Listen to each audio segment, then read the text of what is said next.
Apache சமையல் mutton குழம்பு 4 வெள்ளை குழம்பு. இதுக்கான ரெசிபியும் நான் உங்களுக்கு கொடுத்துருக்கேன். ரொம்ப ஈஸியாக செய்யக்கூடிய குழம்பு இது. டேஸ்ட்டும் ரொம்ப எம்மியாக இருக்கும். இப்போ பாருங்கள், நான் 3 டேபிள் ஸ்பூன் எண்ணெய் எடுத்திருக்கேன். அதில் பட்டை கிராம்பு சேர்த்துருக்கேன். இப்போ பொடியாக நறுக்கி வச்சுருக்க ஒரு வெங்காயத்தை நம்ம சேர்த்துக்கலாம். 6 பச்சை மிளகாய் சேர்த்துக்கலாம். இப்போ இந்த பச்சை மிளகாய் நான் நீட்ட வாக்கில் கீறி இருக்கேன். பச்சை மிளகாய் நாம் உடச்சும் போடலாம், நீட்ட வாக்கில் கீரியும் போடலாம். ஒவ்வொரு விதத்துக்குமே ஒவ்வொரு விதமான காரம் ஏறும். நீங்கள் அரைச்சி போட வேண்டாம். இந்த குழம்புக்கு அரைச்சி போட்டிங்கன்னா அந்த க்ரீன் சில்லியோட வாசனை தான் ரொம்ப டாமினண்ட்டாக இருக்கும். அது நல்லா இருக்காது. ஸோ நீங்கள் கீரி தான் போடணும். வெங்காயம் ரொம்ப ப்ரௌனாக ஆகக்கூடாது, டிரான்ஸ்பரண்ட் ஆனால் போதும். ஏன்னா இந்த வெள்ளை குழம்பு கலர் மாறக்கூடாது. இப்போ 1 டேபிள் ஸ்பூன் இஞ்சி பூண்டு விழுது சேர்த்துக்கலாம்.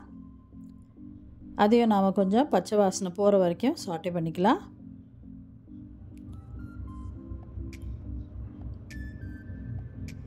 இப்போ 2 வெங்காயத்தை நான் அரைச்சி வச்சுருக்கேன். அதை நாம் இதில் சேர்த்துக்கலாம்.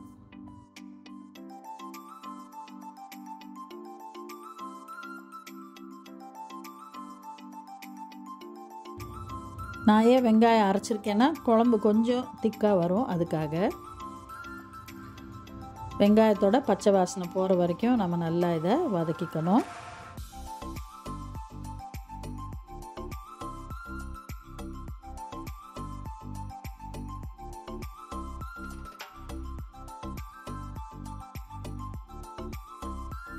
இந்த அரைச்ச வெங்காயம் வதங்கும் போதே 1 டீஸ்பூன் சோம்புத்தூள் சேர்த்துக்கலாம். அதையும் நாம் நல்லா சாட்டே பண்ணிடலாம். இந்த mean time mutton and potato ரெண்டையுமே நான் 7 நிமிஷம் லோ ஃப்ளேமில் வச்சு வேக வச்சுருக்கேன். இப்போ தேவையான அளவு உப்பு சேர்த்துக்கலாம். நான் 2 டீஸ்பூன் உப்பு சேர்த்துருக்கேன். மட்டன் வேக வைக்கிறதுக்கு அதுலேயும் உப்பு சேர்த்துருக்கேன். ஸோ கேர்ஃபுல்லாக கனெக்ட் பண்ணி சேர்த்துக்கோங்க. இப்போ இதை நல்லா கிளறி விட்ட பிறகு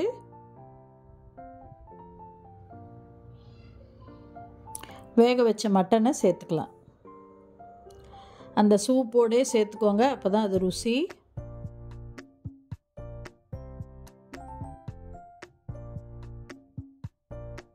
இப்போ இந்த மட்டன் சூப்பு சேர்த்த பிறகு நல்லா கொதிக்க விடலாம். இது நல்லா கொதி வந்த பிறகு அரைச்சி வச்சுருக்க தேங்காய் சேர்க்கணும். ஸோ அதுக்கு முன்னால் இந்த குழம்ப ஒரு டேஸ்ட் பண்ணிடலாம், எவ்வளோ உப்பு இருக்குன்றதுக்கு. ஏன்னா தேங்காய் சேர்த்த பிறகு நாம் உப்பை சேர்க்கக்கூடாது, அது திரிஞ்சு போயிடும். அதனால் இப்போ முதல்ல இந்த குழம்ப கொதிக்க விடலாம். இது கொதிச்சு வருது. ஆக்சுவலாக இந்த குழம்பு இடியாப்பத்துக்கு ரொம்ப நல்லாயிருக்கும். ஆப்பம், அதுக்கப்புறம் சப்பாத்தி, பரோட்டா எல்லாத்துக்குமே ரொம்ப நல்லாயிருக்கும். இப்போ உப்பு சரியாக இருக்கான்னு டேஸ்ட் பண்ணி பார்த்துடலாம். சரியாக இருக்குது. அதனால் இப்போது தேங்காய் விழுதை சேர்த்துடலாம். 1 மூடி தேங்காய், 1 டீஸ்பூன் கசகசா, 5-6 கேஷ்யூ சேர்த்து அரைச்சி வச்சுருக்கேன். அதை இப்போ நம்ம இங்கே சேர்த்துடலாம்.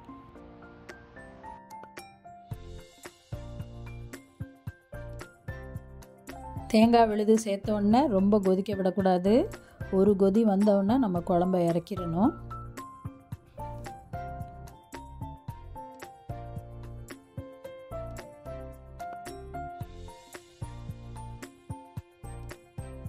இப்போ இந்த குழம்புக்கு தேவையான புளிப்பு லைம் ஜூஸ் தான். நான் 1.5 லைமோட ஜூஸை சேர்க்குறேன். ஏன்னா தக்காளி எதுவும் சேர்க்கலை.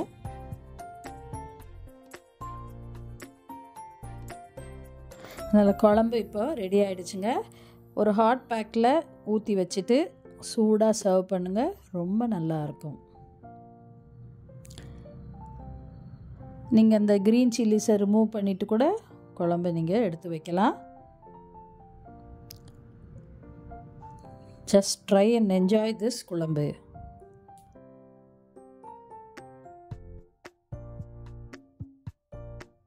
வித்தியாசமான ரெசிபியில் இந்த சண்டே இந்த குழம்பை செஞ்சு பாருங்கள். வீட்டில் இருக்க எல்லாருக்கும் ரொம்ப பிடிக்கும்.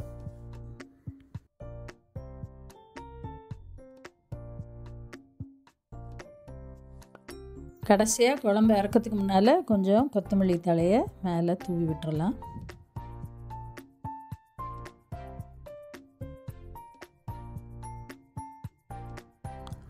சுவையான வெள்ளை மட்டன் குழம்பு ரெடி. லைக் பண்ணுங்கள், ஷேர் பண்ணுங்கள், சப்ஸ்கிரைப் பண்ணுங்கள்.